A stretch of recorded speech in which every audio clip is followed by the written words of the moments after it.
Vasudevaya. Om Namo Bhagavate Vasudevaya. Om Namo Bhagavate Vasudevaya. Narayanam Namaskritya Narachaiva Narottamam Devim Saraswatim Vyasam Tato Jayamudiraya. Shrinvatam Swakata Krishna Punya Shravana Kirtana Hridyantosti Abhadrani Vidunoti Saraswatam Nashtaprayeshu Abhadreshu Nityam Bhagavata Sevaya Bhagavati Uttama Shloke Bhakti Bhavati Naishtaki.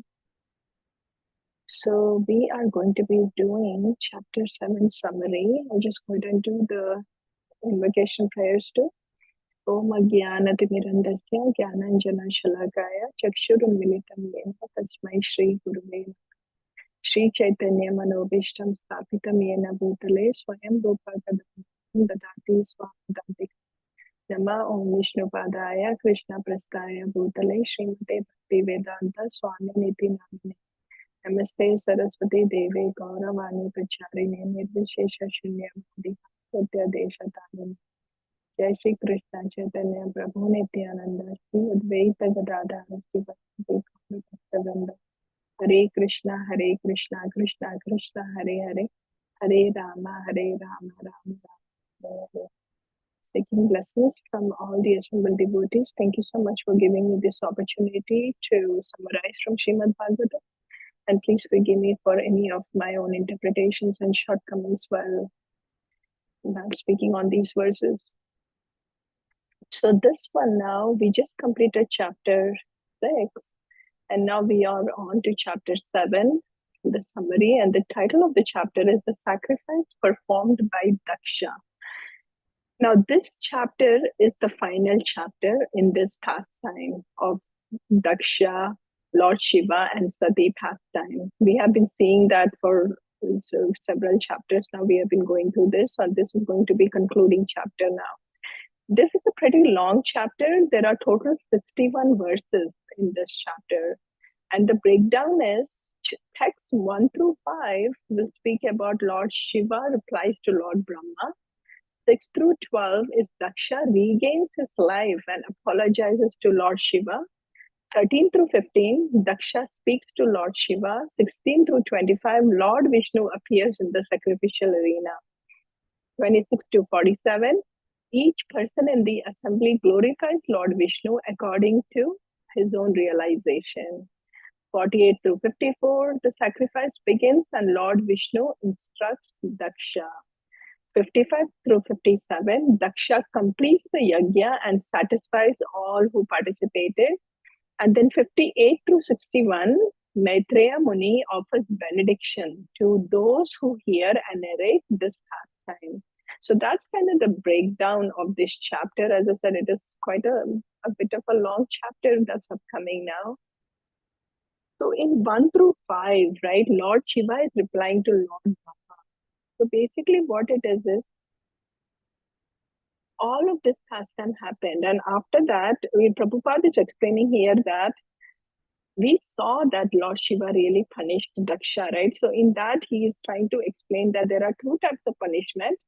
One that is a conqueror imposes on an enemy, and other is that of a father imposes on his son. So, and there is a difference between the two kinds of punishment. So basically here we have to understand that when Lord Shiva, he is a great Vaishnava and is also known as Ashutosh. And Prabhupada will explain all that in the upcoming verses. So he's always satisfied, and therefore he did not become angry as if he were an enemy. So he did not come from that inimical background, right? He is not inimical to any living entity, rather wishes the welfare of everyone. So he gave instructions, right? He did all of this just like a lesson for Daksha, just so he could change his behavior. So that is where he was coming from. I think it is important to understand, right? Even in our lives, when we do something, right? Maybe even our children, or maybe it could be our colleague, or it could be something else. Sometimes we give feedback, but it is so important to understand where that feedback is coming from. Is it really coming in a place of envy, and I'm trying to really have like a negative ill feeling for that person?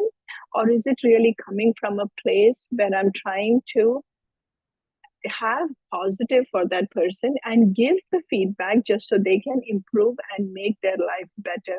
So that was just kind of an important realization, that very important to understand where that feedback or where that punishment is coming from. So here very clearly we understand Lord Shiva is coming from a place of having positive for Daksha, and that was the whole reason why he punishes him. Then the second section, Daksha regains his life and apologizes to Lord Shiva. So Daksha was envious, and we saw that, and he also got punished. So then, when the goat head got replaced on his head, he came back to life, and then once he came to consciousness and seeing Lord Shiva, he begged for forgiveness. He also remembered the ill-fated death of his daughter, and his eyes were filled with tears. And with pure consciousness, after seeing Lord Shiva, he started offering prayers. So this one again, a realization comes is that, we all have things we have done, like intentionally, non-intentionally, we do make mistakes in our life. But then as long as if we got the feedback, we got the lesson, we got the punishment, it may look different ways, right? Whatever it may be, but once we get that, how do we come back? Do we keep defending all the time, still not accepting that we were in the wrong side or we did commit a mistake? Or rather, do we accept that, okay, I did slip over here, this was not intentional, maybe this was not my thing, but as long as I apologize, and also sincere apology, it's not like artificially, oh, my apologies, and just move on, but sincerely asking for apology, that itself is going to fix that relationship. So here, Daksha, with that pure consciousness, he will apologize to Lord Shiva. The next section is Daksha speaks to Lord Shiva. So Daksha admits his faults to Lord Shiva and begged to be excused. So here Prabhupada describes that Daksha accepted his punishment as Lord Krishna's mercy on him. Sometimes when a father punishes a child later understands that it was for his own good. Similarly, Daksha realized that Lord Shiva's punishment was for his benefit and it was his mercy. Again, how do we understand this, right? Many a times, as I said, we can get so caught up in that certain incidents or certain event that happens. First, we keep defending our position. That's the natural way of reaction, right? We want to defend our false ego, but later on, once we start accepting, and then we may also apologize. But here, we are being invited to look at the bigger picture, right? Not even be in that, like apologizing, everything is good, we are fixing the relationship. But then whenever things happen, we also have to see the bigger picture and see that as actually Krishna's mercy. And there is definitely something, a lesson for me in this whole event. And then that's how. So here we can see from Daksha's example too, he clearly understood that this is actually Lord Krishna's mercy upon him after he apologized. Verses 16 through 25, Lord Vishnu appears in the sacrificial arena. So as soon as Daksha offered clarified butter with the Yajurveda mantras and all of that, he resumed the sacrifice, right? That's what is going to happen in this chapter. So Lord Vishnu appeared in his original form as Narayana, and there are several verses, very beautiful, describing the Lord's beauty and effulgence. All of that will happen from 16 through 25. Moving on, 26 through 47. So when Vishnu appeared, every person in the assembly glorified Lord Vishnu according to his own realization. So first Daksha's prayer, his realization was that the Lord is free from material contamination. He is self-sufficient and he is transcendental beyond the matters. And then the sacrificial priests, they confirmed their own experience that they were selfishly engaged in karma kanda rituals and all of that, and they lost their ability to know the Lord. See, now that is their position, right? The sacrificial priests that were in the yajna. And Lord Shiva offered prayers. He is coming from the place of a pure devotee. He is the topmost Vaishnava. So here it also in Burijan Prabhu's book, actually, I refer to that, Surrender Unto the Lotus Feet. He explains that Lord Shiva expressed his regret at having been angry at Diksha and disturbing the sacrificial activities. And he does that to Lord Vishnu. He expresses his regret. And later, when he was pleased, he reinstituted the yajna performance. So now he says that because his mind is fixed on the lotus feet of the Supreme Lord, Vishnu, he is no longer disturbed by the ordinary critics of his way of life. So the takeaway again, as long as this one is on the material platform, again, I mean, we know Lord Shiva is pure devotee, and all of these are just examples for us, conditioned souls, so we can learn from all of these pastimes. So the lesson explained by Srila Prabhupada is that as long as one is in the material platform, he is affected by the three modes of material nature. And there's no doubt about that, right? I mean, after all of this, too, it doesn't take much actually to throw us off of our equilibrium. As soon as one is in Krishna consciousness, however, one is no longer affected by such material activities. Thus, we are encouraged to be deeply involved in spiritual activities because it's not like things are not going to happen to us, right? Things will still happen. But I guess how do we react to things is exactly the point here, right? And if time permits, I'll just share one example that just happened yesterday to me, but we'll see if time permits. So Sri Bhrugumuni later on says, ignorant or conditioned souls have no choice but to accept their precarious condition under material nature. And the only remedy is to surrender to Vishnu and pray to be excused, depending on the causeless mercy of the Lord. So that was Sri Bhrugumuni offering his prayer. Lord Brahma offers his prayers, and then he says that he acknowledges his limitations in knowing the transcendental Lord. The Lord can only be known by his own mercy. And I think we have seen that, right? Even in Bhagavad Gita, it says that no matter how much the demigods, Lord Brahma, Lord Indra, anybody tries to understand the Supreme Lord, we can never do that because a part can never understand the whole.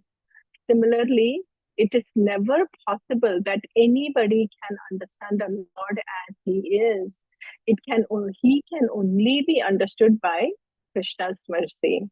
Lord Indra also offers his prayers. He also confirms the same thing about the inability to understand the Lord. And then moving on, the rest of the assembly attendees, they all offer prayers and glorifications. And that's like a long section, and we will see that section when everybody's offering their prayers. 48 through 54, the sacrifice begins, and then Lord Vishnu instructs Daksha. So now Lord Vishnu speaks to Daksha. He goes over his own position as a supreme personality of Godhead. And then I think this is something over and over, this tattva has come several times, right? We have been reading in not only the japa books, but also various places we have been reading about this, that he is kind of, the Shiva tattva, right? The Shiva being a part of Vishnu, but however, he is not equal or independent of him. So Lord Vishnu is just explaining that tattva again to Daksha. And then this is also in line with the Achinta Bheda Abheda tattva, where there is a simultaneous oneness and difference. Right? We know about the Chaitanya Mahaprabhu introduced this Achintya Bheda Abheda tattva. Then it also explains, this section also explains about Jiva, right? Living entities. So we are also Lord's marginal potency. In a way, qualitatively, we are also one with the Lord. However, quantitatively, we know we are different from the Lord. And we have completely forgotten our real identity. So in spite of the relationship that we are a part of the Lord, we completely forgot and we are suffering here like elephants, unable to escape the forest fire. The only solution to this, to get relief from all of this, is really awakening our dormant Krishna consciousness. And then in the Bhagavad Gita verse also it says, right, Surudam Sarva Bhutanam Gyatva Mam Shantim Rachati. Basically, the Lord is the benefactor, and He is the what do you call it? The friend of all living entities. He always is the well-wisher. So as soon as we turn ourselves to Krishna and re-establish that relationship, again, it doesn't happen like overnight, right? This is an ongoing process of deconditioning, I would say, right? We are all conditioned souls. We have been in this material attachment for years, but I mean, birth after millions of birth times. So now, in order to wash away all of that and decondition, deprogram us, and be able to understand our real identity and be in the service of the Lord, it is an ongoing process. But as long as we are getting more and more towards the pure consciousness, we are naturally going to be getting all of that relief from the material, sufferings and things like that. But again, I think we have seen, right, even in the chanting of the holy name, that we are not here to get liberation either, right? We are really aspiring for prema bhakti. That's our ultimate goal. Reading from the japa books again, our ultimate goal is prema bhakti. But in order to get there, the path, we are really working through our consciousness here. 55 to 57, Daksha completes the yajna and satisfies all who participated. So then the sacrifice, it will continue. After hearing Lord Vishnu's instructions, Daksha worships the Lord, then separately worships Lord Brahma and Lord Shiva. Then fully satisfied, purified, and again situated in religiosity, Daksha was blessed by all the demigods. And thus sacrifice conducted ended in harmony and peace. That's what will happen. And then the last 58 to 61, Maitreya is offering benedictions to everybody who listens to this whole pastime. It basically says, if one who hears and again narrates with faith and devotion this story of the Daksha Yajna, as it was conducted by the Supreme Personality of Godhead Vishnu, then certainly one is cleared of all contamination of material existence of Son of Guru. So that is what concludes this chapter. So I hope, I didn't go too detail into any of those verses. And as we continue through these chapters and go more deep onto each of those verses, we'll be able to really relish the pastime and have more of those purifications. So thank you so much again for giving me this opportunity. Please accept for any of my shortcomings. Pancha kalpatarubhesha kripa sindhubhya